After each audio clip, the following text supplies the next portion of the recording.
Well, welcome back to Anderson Acres. As you can see, it's very, very muddy. We have had several days of some of the grossest rain that we've had in a long time. So it's very, very mucky. Those guys are eating. But the show must go on. So I thought today I would continue talking about raising chickens for meat. There's some chickens there. They're not for meat. Now, everyone knows by now that I don't do this, but it's an important part of farm life. So, we're going to talk today about raising broilers, raising them for meat. Typically, you already know you're going to do this. Those are our light Sussexes. Big guy / Lorenzo's not looking at me, but Royal's looking good this morning. That's Mary. That guy napping in there, that's Ash. He's very tired. This chicken coming towards us is I don't even know who. He doesn't live here. But okay. Anyway, so raising broilers. Now, if you're raising super broilers, frankly, they can be a little bit tricky to raise. First of all, you don't feed the chicks a standard chick starter. You need a broiler starter for them. They need 20 to 22% protein. Cats! The protein level for broilers is really important. They need that protein if they're going to grow up the way they have to grow up. They just absolutely need it. It's not optional. So you have to get a starter with higher protein. You can get a turkey starter if you can't get a broiler starter. Here's our mama with her babies. Yeah, you're a sweetie. Let's go check the rabbits. There's Buffman. It's a chilly day. Not a lot of critters are out this morning. So when your baby broilers leave the brooder, you don't keep them on starter. There's Slate being a big guy. But you don't keep broilers on starter after they're out of the brooder. Once they're out of the brooder, they transition immediately to broiler finisher. They won't live long enough to bother with grower. Sounds tragic, but if you're actually raising broilers, they're not going to live long. You want to feed them the broiler finisher until the day you slaughter them. Which again, unfortunately, if you're using true broilers or super broilers, that's not very long. If you are raising true broilers or super broilers, chances are you're going to keep them inside. They're going to be in their coop for their own health. There's our quail.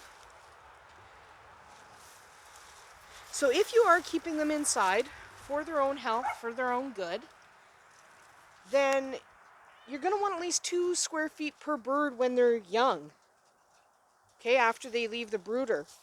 Once they're 10 weeks old, you're probably going to need 3 square feet per bird. I know you can keep most chickens in less than that, but remember, if you're not letting them go outside, they need the space. They can't just fit into whatever you want them to fit into. Okay, you can't. They just don't fit. They're too big, they're not going outside, they need that kind of space. So 2 square feet to start per bird, 3 square feet to start after that. Okay? Keep food available for your broilers at all times. Oh, Sam jumped up in there now. There's Lime. We found her. The search for Lime has ended. Anyway, food available for your broilers at all times. Broilers also need unrestricted access to clean water. Frankly, all animals and humans should have unrestricted access to clean water. Broilers are unique and have unique needs, so consider adding vitamins and electrolytes to their drinking water at least once or twice a week.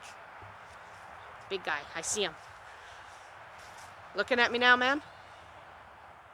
Yeah, you're a nice guy. So broilers grow fast and get heavy, but this does come at a steep price. Their bodies mature faster than their skeleton can support. As they grow, unfortunately, if they're true super broilers, you probably are going to see crippled legs, crooked breastbones, heart attacks. There are some things you can do to make their lives a little easier, however. Broiler birds will sometimes crouch to ease their pain, developing blisters on their breasts as a result. So bedding should be really, really soft. That's our little rooster, Blackie. He's already thinking he's large and in charge. So, soft, fluffy bedding, not to mention dry bedding. Lots of dry bedding. Crouching on hard bedding only makes things worse for these poor birds. Make it easier on them if you are raising them. Preferably, raise a heritage breed, a dual-purpose breed, but if you are going to raise broilers, do it right. Broilers should not have roosts in their coop. Meat chickens, the real, true super broilers, should not roost, not under any circumstances. If they were to get up there, which is not likely, they're heavy and they don't jump real well, and they certainly can't fly. But if they do get up there, they'll damage their legs when they jump off. Most likely they're going to hurt themselves trying to get up there in the first place. So please, do not give them roosts, please. Never ever pick up a meat chicken by its legs. Don't pick up any chicken by its legs. Handle them gently, but definitely not meat chickens. They're too heavy, their legs can't handle it. Their legs could actually break from the force of being picked up by their legs. Don't do it. Don't scare them, don't chase them. Besides ending up with torn muscles, you can also scare them into a heart attack. They're actually surprisingly delicate, these guys. So don't scare them, okay? Gentle. Broiler chickens can sometimes end up lame because it takes some time for their skeletons to catch up with their muscle mass. When that happens, separate the lame chickens. Make sure they have food and water, let them rest. Most of them recover within a week. Here's one of our very dirty frizzled chickens. She is a bright white, promise. She's a frizzled silkie. Looking forward to getting some eggs from her in the spring. Now it's too cold for her to want to lay eggs, and she's young anyway. Anyway, any broiler chicken that ends up lame that doesn't recover, you're going to want to cull them pretty quick. Okay, it's a horrible thing for them to have to go through. They're not comfortable. Just let them go quick. I mean, it sounds really harsh, but it's something that happens with broiler chickens. That's why I don't like raising broilers. Raise a dual-purpose heritage breed that can live a relatively normal life, because they may take longer to reach maturity. They're longer before you can process them, but at least they had a decent life while they were waiting.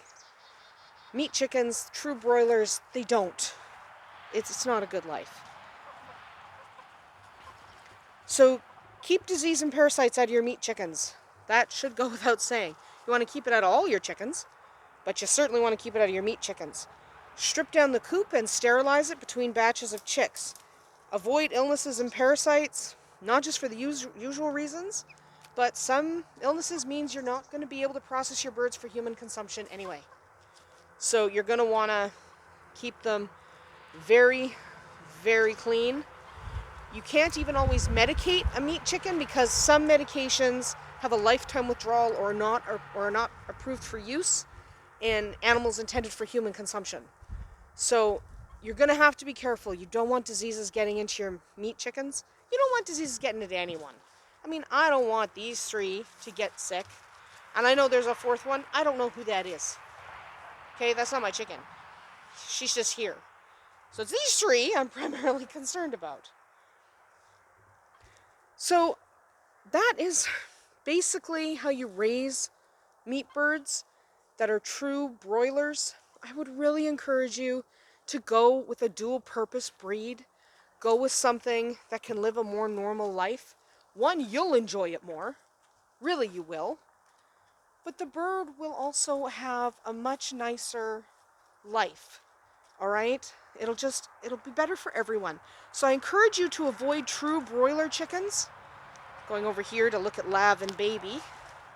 Lav and Baby have been roosting in this tree lately. So avoid true broiler chickens if you can. Please go with something like Orpingtons or your Sussexes or even your Brahmas. They can live a far more normal life, a far more productive life. They get more enjoyment out of it, and so will you. So please consider that before you decide to get broilers. Go with dual purpose if at all possible. Anyway, that's about it for us here at Anderson Acres this morning. It looks to be a windy, rainy, gucky few days. So hopefully we will see you tomorrow.